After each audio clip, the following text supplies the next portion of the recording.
The United States Navy is the most powerful military force on water that has ever existed. 11 aircraft carriers, hundreds of destroyers, submarines, cruisers, and yet the country that built it cannot build a commercial cargo ship competitively anymore. Not one. America is shown company. Just one built more cargo ships by tonnage last year than the entire United States shipbuilding industry has produced since the Second World War ended in 1945. China now controls 74% of every new ship ordered on Earth. Tankers, container ships, bulk carriers, gas carriers. It leads in 14 out of 18 major vessel categories globally.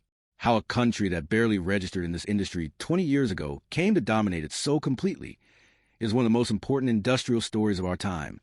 For most of the 20th century, if you wanted a ship built, you went to Britain. The yards along the River Clyde in Scotland, the Tyne and Wear in northeast England, these were the factories of global trade. At their peak in the 1950s, British yards produced more than a third of every ship launched in the world. Then Japan arrived, using welding technology rather than riveting. Faster, cheaper, stronger, and borrowing production line thinking from American car factories. Japanese shipbuilders systematically undercut Britain on price and overtook it on volume. By the 1970s, Japan controlled nearly half the global market. Britain's shipbuilding industry never recovered. Then came South Korea. In 1972, Chung Ji-young, founder of Hyundai, convinced the South Korean government to back a shipyard that didn't exist yet, in a town that had no port, with workers who had never built a ship. He reportedly showed potential client a photo of a beach in Ulsan to secure the order before the yard was even built. Within 3 decades, Hyundai Heavy Industries became the largest shipbuilder on Earth. South Korea as a whole overtook Japan around the year 2000 and held roughly 40% of the global market. The lesson of this industry, repeated twice already in the 20th century, is that dominance does not last forever. It shifts brutally and fast. And in 2000, while South Korea celebrated its position at the top, China was sitting at just 4% of the global market, watching carefully. In 2002, China's then Premier Rongji, China, he said, will become the world's largest shipbuilding nation. That was not a vision statement. It was an instruction. What followed was a masterclass in state-directed industrial policy. The government offered coastal land to shipyard developers at heavily subsidized rates. State banks were directed to extend long-term, low-interest loans to the sector. Licensing approvals were fast-tracked. Tax exemptions were granted. And, crucially, the government told domestic shipping companies, many of which it also controlled, to buy Chinese-built ships first. Between 2006 and 2008, China was opening more than 30 new shipyards per year. South Korea, in the same period, was opening roughly 1 firms. Within a decade, China had developed the capability to produce marine diesel engines domestically, the single most complex and expensive component in a large vessel. And then there was price. A Chinese quote for a bulk carrier or container ship came in around 20 to 30% cheaper than the equivalent from a South Korean yard. For a ship costing $80 million, that's a $20 million difference. Shipping companies are not sentimental. They went where the numbers pointed.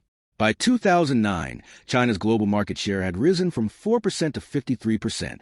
It had taken less than a decade. Then the financial crisis hit. Global trade collapsed. Shipping rates fell off a cliff. New ship orders dried up almost overnight.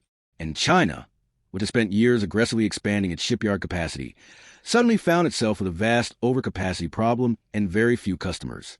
The government's response was instructive. Rather than propping up every yard indiscriminately, Beijing produced a whitelist, a list of approved, strategically important shipbuilders that would receive continued states of consolidated or closed. It was a painful restructuring.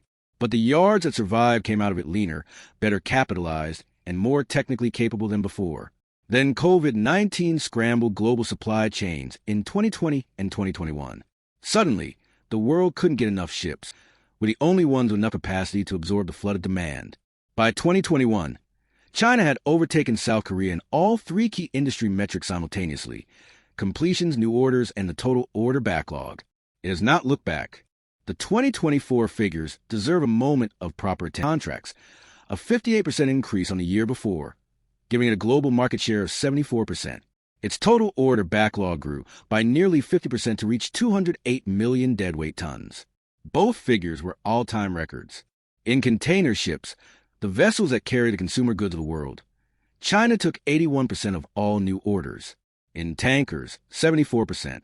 In bulk carriers, 75% of the world's 10 largest shipbuilders by order volume. That's before restrictions arrived.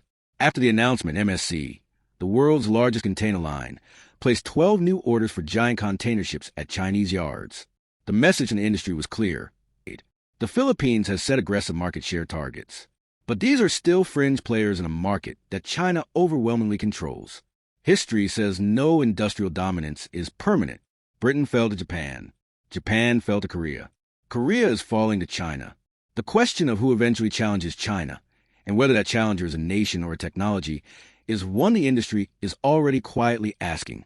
Around 90% of everything traded between countries still moves by sea. Every television, every car part, every barrel of oil, at some point, it crossed an ocean in the hull of a cargo ship.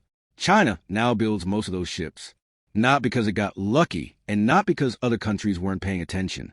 It happened because Beijing decided it would happen, funded it, protected it through a crisis, and never stopped. Whether that bothers you probably depends on where you sit. But it should interest everyone, because a country that builds the ships, in a very real sense, shapes the world that depends on them.